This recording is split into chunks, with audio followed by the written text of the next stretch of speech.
Shalom semuanya, senang kembali dalam program Deep Talk with Pasien. Di malam hari ini kita bisa melanjutkan ya tadarusan Alkitab kita. Dan saya berharap semuanya dalam kondisi yang diberkati Tuhan luar biasa. Tundukkan kepala, kita berdoa sejenak sebelum kita mendalami apa yang mau kita baca di Amsal ini. Bapak yang baik, terima kasih buat hari ini kami boleh kembali dalam berkat Tuhan, anugerah Tuhan, dan kami ingin melanjutkan tadarusan Alkitab kami. Bicara kepada kami, jangan satupun kami yang kau lalui, kami siap menerima berkat daripada Tuhan. Haleluya. Amin. Yuk Bapak Ibu, kita sudah berdoa, meminta hikmatnya supaya kita dapat rema dari apa yang kita baca, sehingga satu pasal yang kita baca malam hari ini nggak lewat gitu aja, tapi kita masing-masing mendapatkan berkatnya. Yuk kita buka firman Tuhan. Kita akan melanjutkan masih dari Amsal Bapak Ibu ya. Jadi Amsal pasal yang ke-25. Kita akan coba membacanya dengan perikop Amsal-Amsal Salomo yang dikumpulkan pegawai-pegawai Hizkia, gitu ya. Dan sama-sama kita baca ayat 1. Juga ini adalah Amsal-Amsal Salomo yang dikumpulkan pegawai-pegawai Hizkia, Raja Yehuda. Kemuliaan Allah ialah merahasiakan sesuatu, tapi kemuliaan raja-raja ialah menyelidiki sesuatu. Seperti tingginya langit dan dalamnya bumi, demikianlah hati raja-raja tidak terduga. Sisihkanlah sanga dari perak, maka keluarlah benda yang indah bagi pandai besi. Sisihkanlah orang fasik dari hadapan raja, maka kokohlah tahtanya dan oleh kebenaran. Jangan belagak di hadapan raja atau berdiri di tempat para pembesar, karena lebih baik orang berkata kepadamu, naiklah kemari, daripada engkau direndahkan di hadapan orang mulia. Apa matamu lihat? Jangan terburu-buru kau buat perkara pengadilan. Karena pada akhirnya apa yang kau dapat lakukan kalau sesamamu telah mempermalukan engkau. Belalah perkaramu terhadap sesamamu itu, tapi jangan buka rahasia orang lain. Supaya jangan orang yang mendengar engkau akan mencemooh engkau. Dan umpat terhadap engkau akan tidak hilang. Perkataan yang diucapkan tepat pada waktunya adalah seperti buah apel emas di pinggan perak. Teguran orang yang bijak adalah seperti cincin emas dan hiasan kencana untuk telinga yang mendengar. Seperti sejuk salju di musim panen, demikianlah pesuruh yang setia bagi orang-orang yang menyuruhnya. Ia menyegarkan hati tuan-tuannya. Awan dan angin tanpa hujan, demikianlah orang yang menyombongkan diri dengan hadiah yang tidak pernah diberikannya. Dengan kesabaran, seorang penguasa dapat diyakinkan dan lidah lembut mematahkan tulang. Kalau engkau mendapat madu, makanlah secukupnya. Jangan sampai engkau terlalu kenyang dengan itu, lalu memuntahkannya. Janganlah kerap kali datang ke rumah sesamamu, supaya jangan ia bosan, lalu membencimu. Orang yang bersaksi dusta terhadap sesamanya adalah seperti gada, atau pedang, atau panah yang tajam. Kepercayaan kepada pengkhianat di masa kesesakan adalah seperti gigi yang rapuh dan kaki yang goyah. Orang yang menyanyikan nyanyian untuk hati yang sedih adalah seperti orang yang menanggalkan baju di musim dingin. Dan seperti cuka pada luka. Jikalau seterumu lapar, berilah dia makan roti, dan jika ia dahaga, berilah dia minum air. Karena engkau akan menimbun bara api di atas kepalanya. Dan Tuhan akan membalas kepadamu. Angin utara membawa hujan secara rahasia, muka marah. Maafkan saya ulangi ya, ayat 23 ya. Angin utara membawa hujan, bicara secara rahasia, muka marah. Lebih baik tinggal pada sudut soto rumah, daripada diam tinggal pada sudut soto rumah, daripada diam serumah dengan perempuan yang suka bertengkar. Seperti air sejuk bagi jiwa yang dahaga, demikianlah kabar baik dari negeri yang jauh. Seperti mata air yang keruh dan sumber yang kotor, demikianlah orang benar yang khawatir di hadapan orang fasik. Tidaklah baik makan banyak madu, sebab itu biarlah jarang kata-kata pujianmu. Orang yang tak dapat mengendalikan diri adalah seperti kota yang roboh temboknya. Haleluya, terpujilah nama Tuhan. Ya, Bapak Ibu, apa yang bisa kita dapatkan dari Amsal yang barusan kita baca, Amsal pasal 25 tadi, Bapak Ibu ya? Kalau kita mendapatkan apa yang kita baca tadi, ya kita tentu mendapatkan banyak hal ya. Dan di ayat-ayat awal tadi diingatkan bahwa Amsal yang kita baca ini adalah Amsal yang baru dikumpulkan, baru diketemukan di zaman Raja Hizkia. Jadi mungkin saja ada banyak Amsal yang sampai sekarang hilang gitu saja. Jadi Salomo ini rupanya menulis banyak Amsal, sehingga sudah terbukukan ya dari pasal 1 sampai pasal 24 yang kemarin sudah kita selesaikan.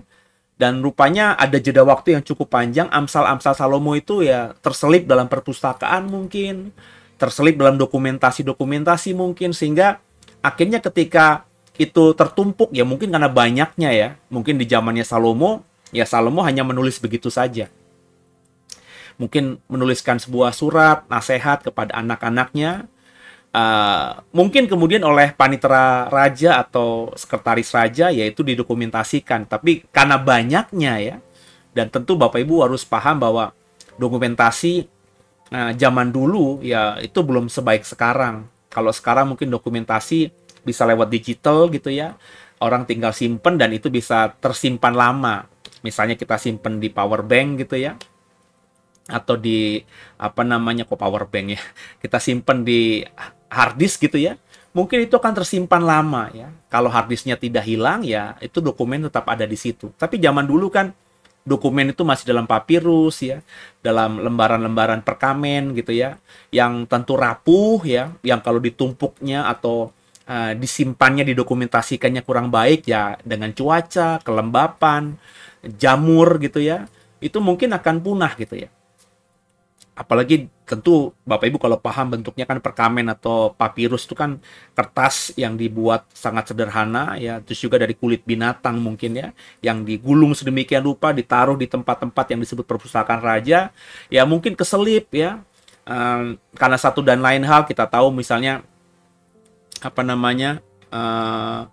raja berganti kan, dalam ketika Salomo mangkat kan kerajaan Israel kan pecah dua dan peperangan terjadi di antara mereka dan juga melawan bangsa-bangsa sekitar, sehingga orang yang bekerja di perpustakaan raja itu mungkin tidak mendokumentasikan dengan baik, tidak menggandakannya gitu ya, sehingga tuh tersimpan, tertumpuk, raja silih berganti, dokumen raja ditumpuk di situ, sehingga akhirnya pas zaman Raja Hizkia, kita tahu zaman Raja Hizkia berusaha memperbaharui gitu ya, karena dia adalah raja yang takut akan Tuhan ya, dia mungkin mendalami dan ingin tahu cerita tentang nenek moyangnya, dan itu disuruh panitera-panitera atau ahli-ahli kitab untuk membuka, mencari dokumentasi di perpustakaan, dan ketemulah beberapa Amsal Salomo ini yang di Amsal-Amsal sebelumnya tidak terdokumentasikan atau belum didokumentasikan, jika dikumpulkan lagi. Dan rupanya masih, meskipun kalau kita ingat ya, bahasanya itu agak berbeda dengan Amsal-Amsal Salomo di pasal-pasal yang sebelumnya, tapi ada kemiripan, ada angle yang kurang lebih sama ya, yakni sebuah nasihat. Misalnya tadi kalau Bapak Ibu baca atau ingat tadi di ayat yang ke-9, coba ya. Belalah perkaramu terhadap sesamamu itu, tetapi jangan buka rahasia orang lain, supaya jangan orang yang mendengar engkau akan mencemooh engkau, dan umpat terhadap engkau tidak akan hilang. Ini kan nasihat yang rupanya kita juga sempat membaca dalam kalimat yang berbeda dalam Amsal-Amsal sebelumnya. Bahwa jangan sampai kita tuh bocor mulut gitu ya, bocor lidah gitu ya, atau ember lah bahasa anak muda sekarang. Jadi kalau kita membela perkara ya, jangan buka rahasia orang lain. Ya kalau kita berperkara dengan orang ya, bukalah apa yang menjadi masalah di antara kau dan dia yang berperkara itu. Jangan buka aibnya orang lain, jangan samber dengan salahnya orang lain. Kenapa? Supaya kalau kita terlalu buka semuanya gitu ya, akhirnya banyak orang mencemooh kita ya. Banyak orang yang menganggap pembelaan kita itu akhirnya melukai hati orang lain. Misalnya saya bermasalah dengan saudara. Ya kalau saya bermasalah dengan saudara ya kita buka-bukaan perkara kita saja. Meskipun mungkin ada orang lain yang ada dalam hubungan di antara kita berdua, tapi kalau dia memang tidak terlibat dalam masalah itu, ngapain kita ungkapkan? Sebab kalau kita ungkapkan, orang akan bisa menilai bahwa kita memang membela diri sambil membabi buta, ya. Sehingga akhirnya orang mencemooh kita, terus kalau orang sudah mencemooh kita karena nama baik kita sudah rusak, Bapak Ibu, itu umpat terhadap kita meskipun tidak terucap ya, tapi di hati itu akan tidak bisa hilang, kata Salomo, akan terus ada. Kemudian juga di ayat 11 tadi dikatakan perkataan yang diucapkan tepat pada waktunya adalah seperti buah apel emas di pinggan perak. Jadi belajarlah sabar menahan diri ya dalam berkata-kata gitu ya. Kalau kita memang ya contohnya kalau saya misalnya dalam berkhotbah gitu. Saya sering bilang sama mahasiswa saya, sama orang yang mau belajar berkhotbah dari saya gitu ya. Saya selalu bilang begini, jangan ketika kita menyusun khotbah itu kita umbar semuanya. Yang kita tahu itu kita bagikan semuanya. Misalnya kita membaca dari natsnya dari ayat tertentu, dan yang kita dapatkan tuh kita bagikan semuanya. Kenapa? Ya saya belajar ketika kita menyusun khotbah, meskipun itu di kepala kita penuh, tapi kalau kita keluarkan semuanya, akhirnya khotbah nggak tajam. Makanya khotbah itu butuh yang saya sebut seni ya. Jadi kalau kita mau merenungkan sebuah nats firman Tuhan, kita mungkin direkap gitu, ditulis dulu ya apa saja yang kita dapatkan, rema apa saja yang kita dapatkan, kemudian kita pilih gitu ya. Mana yang kira-kira mau kita bahasakan dalam khotbah kita ya. Nah, itu kita bagi-bagi, jangan semua misalnya baca satu ayat gitu ya, satu teks gitu ya, terus kita mendapatkan 10 hikmat, 10 rema, 10-10-nya kita bagi. Sebab saya percaya dalam pengalaman saya berani berbagi sama saudara, itu satu ayat, meskipun kita banyak dapat rema, belum tentu ayat-ayat itu saling berkaitan atau berhubungan. Sebab dalam satu ayat tertentu itu satu kalimat aja bisa, kalau kita dalami bisa punya materi khotbah 2-3. Yang belum tentu nanti saling berkait satu dengan lainnya. Jadi kita harus menahan diri, itu maksudnya Bapak Ibu. Itu dalam konteksnya berkhotbah. Apalagi kalau kita mau berkata-kata, mau berkomunikasi dengan orang. Sabar menunggu waktu yang tepat. Nah, ketika Bapak Ibu misalnya ikuti seri khotbah saya di hari Minggu, itu kan khotbah seri. Itu saya banyak menahan diri untuk tidak langsung buka semuanya. Ya, kan saya lagi bicara misalnya soal Yesus dalam perspektif Tritunggal yang saya imani. Itu kalau saya belum bisa mengendalikan diri, itu di awal saya bisa buka semuanya gitu.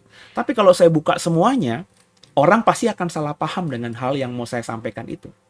Makanya saya bagi pelan-pelan. Ya tetap aja masih ada salah paham juga, karena orang kadang tidak mengerti ya.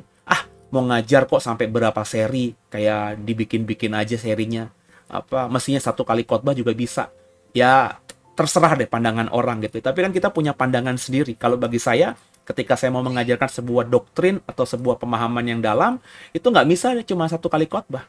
Makanya saya breakdown sampai beberapa puluh. Ini mungkin sudah masuk ke seri ke-29 minggu depan. Mungkin akan saya akhiri di seri ke-30, 31, 32 paling banyak, saudara. Untuk bicara mengenai satu hal. Tapi dari awal ketika seri pertama, saya tuh udah gatel aja. Karena saya sudah paham gitu kan ya. Pengen saya bagikan semuanya. Tapi belajar untuk mengendalikan diri untuk waktu yang tepat. Maka saya pelan-pelan membagikannya. Ya, kalau ada orang salah paham, ya terserah mereka. Ya, kalau mereka mengatakan bahwa pemahaman tentang Tritunggal itu bisa diterima dalam satu kali khotbah, ya silahkan aja. Sebab yang saya pahami bahwa ayat-ayat yang bicara soal Yesus dalam konteks Tritunggal itu banyak sekali. Dihubungkan lagi dengan Roh Kudus, dihubungkan dengan Bapa, itu sangat banyak sekali. Dan bagi saya untuk bisa memahami kebenaran harus di breakdown satu persatu. Teksnya harus digali satu persatu supaya kita paham kebenaran yang komprehensif. Nah, sama dalam berkata-kata, ya. Kadang-kadang ada hal yang penting tapi waktunya belum pas.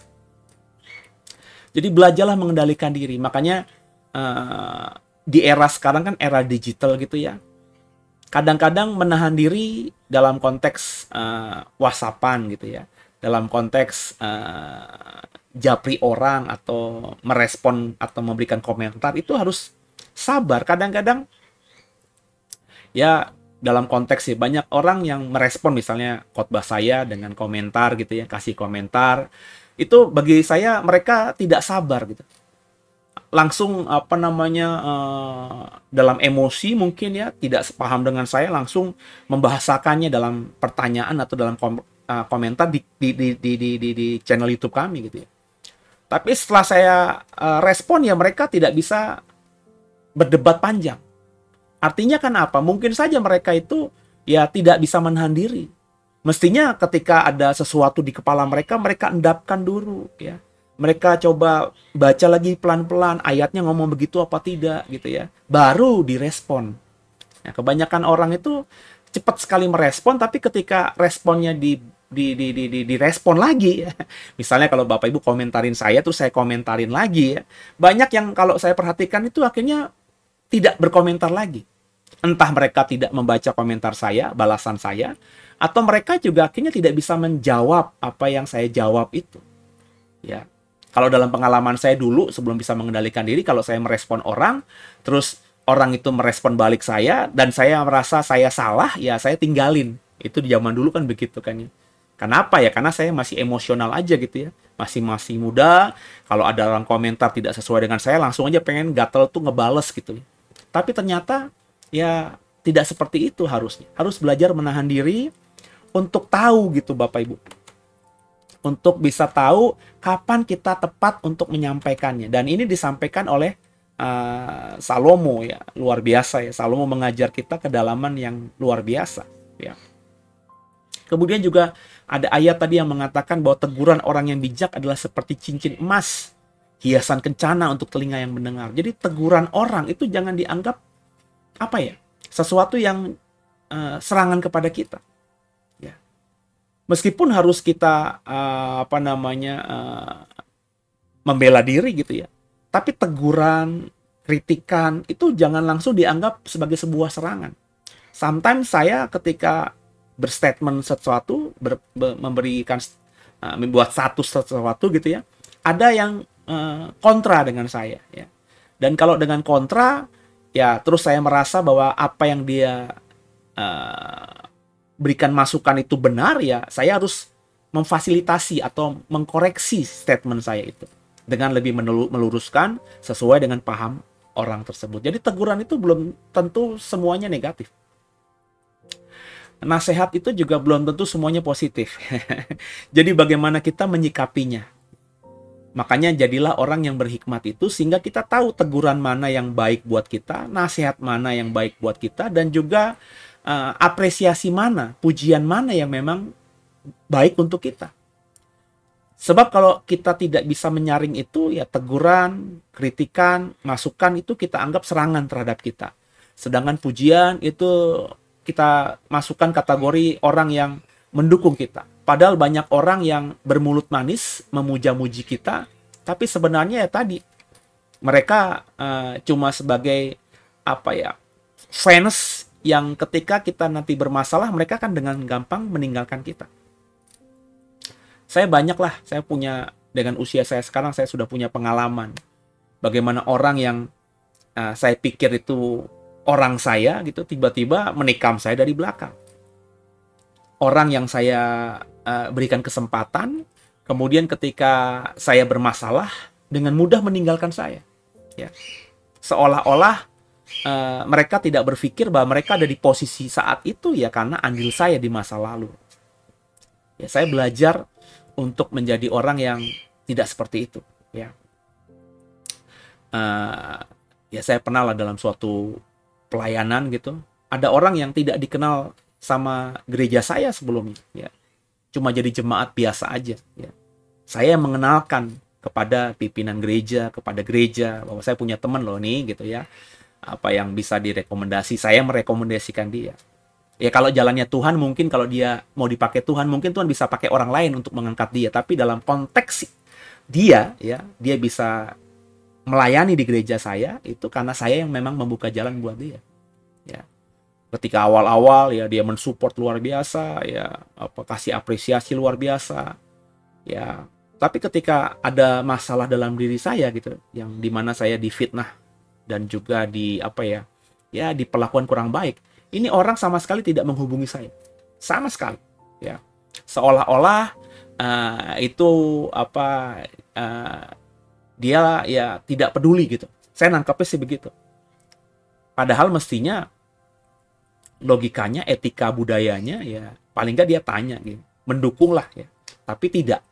Dan saya memang jujur saja tidak mengharapkan. Cuma ketika saya mulai dalami ya karakter-karakter orang. Saya bersyukur bahwa saya di masa lalu itu kalau ada orang yang mengalami masalah dan orang itu eh, berperan dalam pelayanan saya, atau saya punya utang budi sama orang itu, saya tidak pernah meninggalkan, ya. Dan saya tidak pernah melupakan, gitu, ya. Saya tahu beberapa orang yang memang berperan sekali, gitu ya, dalam konteks saya bisa ada di posisi sekarang ini. Dan saya belajar untuk terus menghargai orang-orang yang membantu saya, ya, di masa lalu. Jangan jadi orang yang lupa diri, gitu. Orang yang ketika disupport sama orang, terus ketika ada di posisi tertentu merasa dirinya sudah sampai di situ karena kuat gagahnya sendiri. Dia lupa orang-orang yang memfasilitasi, atau orang-orang yang dipakai Tuhan untuk mendorong dia naik ke atas. Saya bilang lagi, ya, kalau Tuhan sudah pilih dia, memang Tuhan akan angkat dia. Tapi biar bagaimanapun Tuhan angkat seseorang, angkat saya misalnya, kan pasti butuh orang lain juga. Tuhan pakai orang lain, Tuhan pakai tangan orang lain. Makanya saya bilang, saya sama gembala saya yang lalu, yang sudah meninggal, ya, itu respeknya luar biasa. Meskipun saya ketika melayani di gerejanya, ya, dia pernah salah paham sama saya karena saya difitnah dan lain sebagainya. Saya tidak pernah dendam sama sekali. Saya melepaskan pengampunan dan saya tidak pernah bicara hal yang negatif tentang beliau, gitu ya. Saya tetap mendoakan, dan ketika saya tahu dia sakit, saya sudah di luar, ya, sudah tidak di gerejanya, saya membawa dalam doa. Ketika akhirnya dia meninggal juga saya berdoa, bukan untuk dianya, karena kalau sudah meninggal kan selesai. Saya berdoa agar gereja yang dibangunnya ini terus berkembang. Dan ketika kemarin saya dengar, saya dapat informasi ketika Natalan, gereja itu bikin Natalan yang wow, saya mengapresiasi. Nggak pernah iri hati, gitu. Nggak pernah ngeluarin kata-kata yang sia-sia, gitu. Kenapa? Karena saya tahu bahwa saya bisa sampai di sini itu juga karena beliau. Kalau beliau dulu tidak ajak saya, tidak berikan kesempatan saya melayani bersama dengan dia, mendampingi dia, maka saya belum tentu seperti sekarang ini. Karena ada banyak orang-orang yang seangkatan saya, yang ya pelayanannya masih begitu-gitu aja, gitu. Kenapa? Karena tidak dapat kesempatan seperti saya dapat kesempatan. Nangkep Bapak Ibu, ya? Jadi itulah yang harus kita lakukan, gitu ya. Jadi tadi belum tentu orang yang memuji itu orang yang memang mendukung kita, dan belum tentu teguran orang yang menegur kita itu orang yang benci sama kita. Jadi kita harus berhikmat supaya kita bisa pilih-pilih mana yang teguran baik, mana yang memang orang jahat sama kita, mana yang memuji karena memang mengapresiasi kita dengan tulus, mana yang hanya menjilat kita saja. Nah, kalau kita punya hikmat seperti itu, saya yakin, saya percaya Bapak Ibu akan terus berjalan dalam jalannya Tuhan dan diberkati akhirnya. Dan mestinya kita juga bisa kalau kita mengandalkan Roh Kudus, gitu ya. Kemudian juga ada ada beberapa ayat tadi, ya. Di ayat 16 misalnya, kalau engkau mendapat madu, makanlah secukupnya, jangan sampai engkau terlalu kenyang dengan itu lalu memuntahkannya, ya.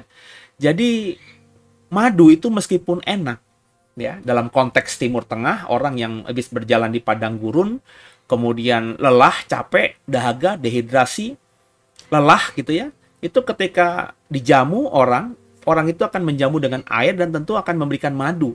Kenapa? Karena madu itu kan akan membuat energi kembali ada, gitu ya. Jadi meskipun madu itu enak, ya, tapi jangan makan terlalu kenyang, sebab kalau kita makan madu dengan terlalu kenyang, dengan terlalu lahap, kita akan enak dan memuntahkannya. Akhirnya berkat itu sia-sia. Makanya belajarlah mencukupkan diri, mengendalikan diri. Amsal Salomo bicara mengenai demikian. Kendalikan dirimu dalam apapun, ya. Kita harus menahan diri, ya, karena kita sadar bahwa kita tidak boleh menjadikan diri kita tuh seperti tuan, gitu, dalam artian ya kalau enak kita makan aja, gitu, nggak mikirin, gitu ya. Pokoknya yang buat tubuh yang bagus-bagus disikat aja tanpa mikirin bahwa tubuh ini ya tubuh yang fana juga. Yang kadang-kadang kalau istirahat berlebihan juga tidak bagus, kurang istirahat juga tidak bagus, makan berlebihan tidak bagus, tidak makan juga tidak bagus, minum berlebihan juga tidak bagus, minum kurang juga tidak bagus. Saya kembali ingat pengalaman di masa lalu saya punya rekan pelayanan yang sama-sama saya, kita mendampingi gembala yang sama, itu kalau minumnya banyak sekali, ya. Itu kalau orang normal kita minum 2 liter aja kadang-kadang kebanyakan nggak sih kalau misalnya hari lagi nggak panas. Ini kan kalau beberapa hari, kalau Bapak Ibu tinggal di Serpong, mungkin juga di seluruh Indonesia ya. Ini kan panasnya lagi gila-gilaan nih. Beberapa hari ini, seminggu inilah kurang lebih. Beberapa minggu yang lalu kan hujan terus, mendung ya, dingin gitu ya. Ini kan beberapa hari, hampir seminggu ini kan panas luar biasa. Kalau Bapak Ibu baca berita kemarin atau lusa, di Brasil itu panasnya 65 derajat Celcius. Bayangin, 65 derajat Celcius. Makanya saya bikin status di Facebook saya, kita pengen hidup di bumi seperti di surga, tapi faktanya hidup di neraka, di bumi seperti di neraka, karena konteks panasnya tadi. Ya, kita menjadi orang yang kadang-kadang nggak bisa mengendalikan diri gitu. Kalau lagi nggak bisa menahan diri gitu ya. Kalau lagi lagi ada gitu, kita sikat semuanya. Kita lupa bahwa tubuh kita ini tubuh yang butuh istirahat juga. Jadi semuanya berlebihan tuh nggak bagus. Termasuk menjadi rohani yang berlebihan. Ya. Kenapa saya berani bilang begini? Karena ada orang yang menjadi rohani tapi berlebihan. Kerjaan dia cuma doa, puasa, baca Alkitab. Doa, puasa, baca Alkitab. Doa, puasa, baca Alkitab, mungkin menyembah Tuhan. Ya, adanya selalu di gereja. Orang bilang, oh ini orang ini benar-benar melayani Tuhan ya. Bukan Bapak Ibu. Orang seperti ini nggak melayani Tuhan. Orang yang melayani Tuhan tuh orang yang bukan cuma membaca Alkitab, merenungkan firman Tuhan, tapi bersaksi. Itu perintah Tuhan. Pergi jadikanlah semua bangsa muridku. Tapi berapa banyak orang yang melayani Tuhan seperti itu. Adanya cuma di gereja. Bahkan beberapa banyak yang akhirnya tinggal di biara, ya, di sebuah tempat yang jauh dari peradaban, ya. Mereka di sana hanya doa, puasa, baca Alkitab, menyembah Tuhan, memuji Tuhan. Kerjanya itu saja tanpa mengekspresikan iman mereka lewat perbuatan. Itu bagi saya tadi, ya, berlebihan. Tapi ada juga orang yang begitu semangatnya melayani manusia, sehingga sehari-hari itu ya nolong orang, ngasih bantuan ke orang gitu ya. Sosialnya tuh berlebihan. Tanpa dia imbangi dengan memberikan makanan rohani bagi dirinya sendiri. Orang seperti ini nanti akan lelah, akan capek. Karena saya sudah punya kenalan banyak orang yang seperti itu. Kalau diajak pelayanan mission trip, ikut. Kalau misalnya pelayanan ke penjara, ikut. Kalau pelayanan ke anak-anak gelandangan yang di bawah jembatan, itu ikut. Pokoknya orang ini kalau pelayanan selalu ada. Ya. Pokoknya pelayanan keluar itu nggak pernah dia tolak, nggak pernah dia tidak lakukan. Ya.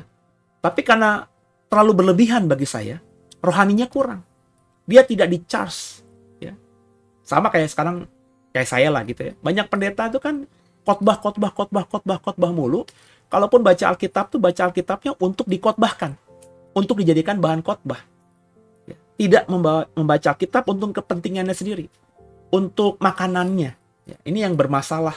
Ya. Jadi akhirnya banyak hamba-hamba Tuhan itu ya berlebihan ya dalam membagikan firman, tapi tidak pernah mencukupkan dirinya dengan membaca firman hanya untuk dirinya sendiri. Sometimes kita butuh baca Alkitab bukan untuk jadikan bahan khotbah, bukan untuk direnungkan untuk dibuat khotbah, tapi kita baca Alkitab untuk kebutuhan kita sendiri. Nah, makanya tadi Bapak Ibu, firman Tuhan yang dalam Salomo tadi, di dalam Amsal 25 ini, benar ya? Amsal 25 tadi mengatakan bahwa kalau kita makan madu, ya makan secukupnya, jangan sampai engkau kenyang. Karena kalau engkau kenyang, engkau akan memuntahkannya. Ini belajar kita mencukupkan diri, ya, dengan apa adanya, ya. Dengan sewajarnya, ya, jangan terlalu lebay, ya. Kalau biasanya tuh orang tuh kalau nggak bisa menahan diri tuh kalau ngomong soal makanan, ada banyak gereja kalau bikin ibadah rumah tangga itu atau ada makan-makan di gerejanya, banyak orang di antara jemaat mereka yang tidak bisa menahan diri, makan nasinya langsung numpuk, lauknya banyak sekali, ya. Terus udah dimakan masih ngantri lagi. Ada orang lain yang belum dapat makanan, dia sudah makan, ya dia langsung motong gitu. Kalau bagi saya ini orang yang tidak bisa menahan diri. Mestinya ya kalau dia mau nambah, Dia ada di belakang orang terakhir yang belum dapat makanan, kan begitu. Setelah semuanya dapat, terus masih ada sisa, ya dia boleh nambah lah. Tapi bagi saya nambahnya juga harus menakar diri, ya. Sebab ada orang yang udah makannya udah banyak sekali, terus dia nambahnya masih sama dengan tambahan pertamanya, dan masih dibungkus lagi. Langsung dibungkus-bungkus gitu. Ya ini kan tipikal orang yang tidak bisa menahan diri. Dan itu saya belajar banget karena apa namanya, ya saya ada di keluarga yang hidup di gereja yang seperti itu, harus diakui. Ya saya sempat, zaman ibu saya masih hidup ya, saya bilang, kenapa sih ibadah rumah tangga tuh jadi kita yang repot gitu? Mestinya kan ibadah rumah tangga itu kalau kita buka pintu saja agar rumah kita dipakai buat ibadah kan itu udah bagus gitu. Ya kita kalau mau menyiapkan makan minum ya seadanya aja, ya. Yang kita mampu. Ibu saya nggak punya pembantu loh, ya. Ibu saya juga saat itu masih kerja loh, ya. Tapi dia kalau ada ibadah rumah tangga malam hari itu, maka dia pagi-pagi bangun lebih pagi, sebelumnya udah ke pasar, dia bisa masak, dia makan, dia masak dulu apa yang dia mau bagikan untuk kepada jemaat nanti malam. Terus dia masih, karena nggak ada waktu, dia pesen es campur lah, es buah lah, puding lah, pokoknya apa kepada tetangga yang bisa buatkan itu. Problemnya saudara, mungkin ibu saya suka cita ya, tapi bagi saya itu sebenarnya ya karena sebuah karakter, sebuah kebiasaan yang kurang baik. Ya. Puji Tuhannya ibu saya mungkin punya uang, tapi kalau keluarga yang tidak punya uang, akhirnya keluarga itu malu untuk buka atau membuka pintunya untuk ibadah. Karena dituntut untuk nyiapin semuanya tadi. Kan nggak enak dong. Kalau di ibadah sebelum-sebelumnya, dijamu makan, terus pas ke rumah dia nggak bisa menjamu makan. Akhirnya ada yang memaksakan diri lah. Bayangin, untuk sekedar itu. Dan saya selalu marah sama ibu saya dalam konteks ini ya. Kenapa? Karena setelah semua ibadah selesai, ibu saya kan harus membereskan. Dia seorang diri. Ya, puji Tuhan masih punya saya dia.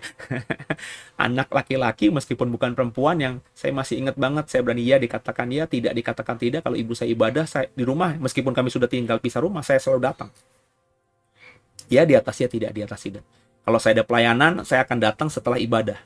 Misalnya ibadah jam 7, kalau di gereja ibu saya itu ibadah nggak lama, ya paling setengah 9 sudah selesai gitu ya. Jam 9 sama makan-makan nongkrong-nongkrong, sebelum jam 9 saya sudah datang. Atau sebelumnya saya sudah datang. Kalau saya nggak kemana-mana, biasanya sebelum ibadah, saya bantu ibu saya nyusun segala macam. Habis selesai, ya saya ngepel, saya cuci piring. Pokoknya dibuat semuanya baik. Nanti tinggal besok ibu saya habis pulang kerja, piring-piring yang sudah saya cuci itu, dia taruh di tempatnya. Kan saya nggak tahu tempatnya di mana. Ya. Garpu dia taruh di tempatnya. Terus alat-alat makanan di meja makan yang panci-panci atau mangkuk sup yang besar, saya kan nggak tahu nyimpennya, tapi sudah saya bereskan semua, saya ngepelin. Tapi ya tadi bagi saya saudara, itu sesuatu yang tidak baik kalau menurut saya. Ya. Kenapa? Karena ya tadi ya, kita belajar untuk apa ya? Kalau mau memberkati ya memberkati, jangan dipaksa-paksakan gitu. Ya. Puji Tuhan terakhir sebelum ibu saya meninggal ada kebijaksanaan di gereja itu mungkin sejak pandemi ya, bahwa ya nggak boleh makanan hanya yang snack saja. Dan nggak tahu sekarang ini. Tapi bagi saya dengan seperti itu ya akhirnya orang datang ibadah rumah tangga itu memang tulus mau ibadah, mau bersekutu, mau ngobrol gitu ya, dengar firman Tuhan dengan sesama jemaat, bukan tujuannya untuk makan. Karena sebelum itu masih makan-makan besar, saya tahu sekali kok ada beberapa orang yang datang ke tempat ibadah itu sudah bawa plastik dalam tasnya. Bayangin, datang ibadah bukan bawa Alkitab dan mempersiapkan diri untuk merenungkan firman Tuhan bersama pendeta yang memimpin, memuji bersama jemaat lainnya, tapi dia sudah siapkan kantong kresek. Menyedihkan kan? Kayak nggak ada makanan gitu. Ya bisa saja memang nggak ada makanan, tapi bagi saya sih, saya ingat saya jemaat di gereja itu tidak ada yang terlalu miskin sekali. Ya. Makanya saya juga sempat kritik ibu saya, Bu, kalau ibadah kemana-mana, udah ibu nggak usah bawa apa-apa. Ya. Ya. Sebab ibu saya juga kadang-kadang bawa gitu juga. Saya sempat marahin, Bu, masa cuma kayak onde-onde dibawa sih, Bu? Nggak dibawa, Mas. Dibawain sama yang punya rumah, dikantong-kantongin. Nah, kalau itu mungkin saya tidak bisa apa ya, tidak bisa salahkan ibu saya, karena mungkin kalau benar ceritanya ya, kan saya nggak tahu faktanya kan. Tuan rumahnya udah kantong-kantongin, dikasih semua. Nah, kalau begitu dikotakin ya, dibawa pulang lah. Tapi saya bilang, jangan sampai bawa plastik ya, Bu. Ya. Kalau cuman onde-onde doang, Mas Seno bisa beliin segerobak buat ibu. Yes, kadang-kadang saya nadanya seperti itu karena ingin agar ibu saya itu terbuka bahwa kalau ibadah ya ibadah, ya. Datang ke rumah Tuhan ya datang ke rumah Tuhan. Ibadah rumah tangga ya ibadah rumah tangga. Kalau tuan rumahnya nyiapin snack ya puji Tuhan. Tapi kalau enggak pun jangan diomongin dan jangan jadi beban juga ketika akhirnya ibu membuka rumah untuk ibadah. Makanya apa namanya? Ya itu saya terapkan di Due. Dulu apa namanya? Bikin komsel juga. Tapi ya nggak tahu kenapa ya komsel kami belum jalan gitu. Di tempat lain mungkin jalan. Di tempat kami belum jalan komsel yang onsite-nya. Dan saya juga bilang ya kalau bikin komsel itu ya jangan ada makanan. Ya. Udahlah minuman aja disiapin, itu pun kalau ada yang minta. Tapi mungkin ya aqua boleh lah gitu. Jangan sampai makan-makan gitu. Sebab kalau makan-makan nanti jadi memberatkan. Kecuali misalnya makan-makannya itu bukan tuan rumah yang dikondisikan, tapi misalnya satu komsel ada 5 keluarga, ya udah ya kalau tiba-tiba ada satu keluarga tergerak membawa martabak ya bawa. Kalau enggak ya nggak usah gitu kan. Jadi kalau begitu kan benar-benar memberinya dengan sukacita, tidak dengan paksaan, tidak dikondisikan. Nah kalau itu yang terjadi mungkin indah gitu ya. Tapi kalau sampai membebankan yang punya rumah, sampai untuk ibadah aja harus apa namanya, maafkan saya, mengada-ngada ya, dana buat anak akhirnya terpakai untuk buat ibadah, itu kan memelas ya. Karena saya tahu banget ya zaman ibu saya dulu tiap hari tiap kalau buka rumah buat ibadah, itu dana yang disiapkan ya untuk ukuran seorang janda nggak sedikit gitu ya. Kalau cuma 100.000 200.000 sih oke, kadang-kadang lebih besar daripada itu ya. Dan tentu effortnya juga kan, menyiapkannya segala macam, beresinnya segala macam. Kalau orang punya 1.000 pembantu mungkin nggak masalah, tapi kalau kayak ibu saya yang tinggal sendirian gitu ya, masih kerja juga, usia sudah tidak muda lagi, itu bagi saya sih apa namanya, saya ngelus dada gitu ya. Makanya saya datang ke rumah ibu saya ya karena saya mengasihi dia gitu. Saya nggak kepengen dia kecapean ya. Tapi saya memahami dia sukacita sih. Cuma tadi ya saya selalu kritik, kenapa? Ya nggak semua orang sukacita seperti ibu kalau rumahnya disiapin buat apa namanya, dijadwalin buat ibadah. Karena saya tahu banget, karena saya berasal dari gereja itu kan. Di zaman saya masih pemuda saya tahu banget beberapa keluarga yang berat sekali untuk bahkan tidak mau membuka pintu rumahnya untuk ibadah. Kenapa? Bukannya nggak mau, tapi ya karena tadi ada beban-beban tadi. Kalau cuma dibuka buat ibadah doang, mungkin mereka nggak masalah, cuma ngepel, nyapu doang, mungkin mereka gampang. Tapi kalau harus menyiapkan A, B, C, D, dan kalau cuma nyiapin snack aja itu diomongin di belakang, itu yang tidak indah kan. Saya berharap Bapak Ibu yang punya gereja atau Bapak Ibu yang juga beribadah, coba bagikan apa yang saya sharingkan ini kepada jemaatmu atau kepada anggota gereja, atau sarankan kepada gereja. Sehingga orang ibadah itu motivasinya ke Tuhan. Ya, kalau emang dia nggak mau, ya udah nggak apa-apa. Tapi yang datang itu motivasinya ke Tuhan. Kalau sudah motivasinya ke Tuhan, ada berkat yang disiapkan, ya itu kan bonus aja. Bukan sesuatu yang menjadi tujuan. Sebab kalau sudah datang ke gereja, wah di keluarga itu selalu nyiapin sate babi hong. Wah ini berarti kan tujuannya ibadah, bukan itu. Karena apa? Karena saya dulu begitu. Ya, kalau ibadah ya, ibadah rumah tangga nih ya. Saya masih pemuda saat itu. Itu kalau misalnya diadakan di rumah yang memang menyiapkan makanan seluau gitu karena orang kaya ya, itu anak mudanya kan diundang juga karena anak mereka sebaya dengan saya ya. Ya saya datang gitu ya. Kenapa? Karena waduh pasti makan ini. Ya itu saya mengalami di masa muda saya. Ya, makanya saya akhirnya ketika sudah mengerti kebenaran, saya sarankan kepada ibu saya dan saya menyarankan kepada saudara. Sebab yang saya alami dulu ya ada itu ya. Ada keengganan kalau misalnya yang buka pintu rumah untuk ibadah itu hanya orang yang biasa. Tapi kalau orang yang memang kaya, membuka pintu rumahnya, itu datang sukacita. Ibadahnya juga sukacita. Kenapa? Karena habis ibadah makan. Gitu ya. Semoga jangan disalahpahami. Saya tidak bermasalah dengan hal itu ya. Cuma mestinya kita harus mengkondisikan agar jemaat itu ibadah dimanapun yang dicarinya adalah Tuhan. Bukan makan dan minum. Semoga dipahami, semoga dimengerti, dan jadi berkat semuanya ya. Oke, Amsal 25 sudah kita renungkan. Saya yakin Bapak Ibu mendapatkan rema yang lain daripada saya. Kalau ada yang lain bisa diberikan di kolom komentar supaya memberkati saya juga. Dan kita belajar saling memberkati lewat rema yang kita dapatkan lewat tadarusan Alkitab ini. Sebelum diakhiri, kita tundukkan kepala kita berdoa. Bapak yang baik, terima kasih buat hari ini. Kami bersyukur kami sudah boleh terima kebenaran firman Tuhan. Dan saat ini Tuhan, kami mau istirahat. Berkati istirahat malam kami, agar tidur kami diberkati Tuhan, dan esok boleh dibangunkan dengan tubuh yang bugar, sehingga semua aktivitas bisa kami lanjutkan. Terima kasih buat segalanya, ampuni salah dosa kami. Yesus Kristus adalah Tuhan Juru Selamat kami yang hidup, dan ke dalam tangan-Mu lah kami serahkan tubuh, jiwa, dan roh kami. Haleluya. Amin. Sampai jumpa di tadarusan besok ya. Semangat terus dalam Tuhan. God bless you.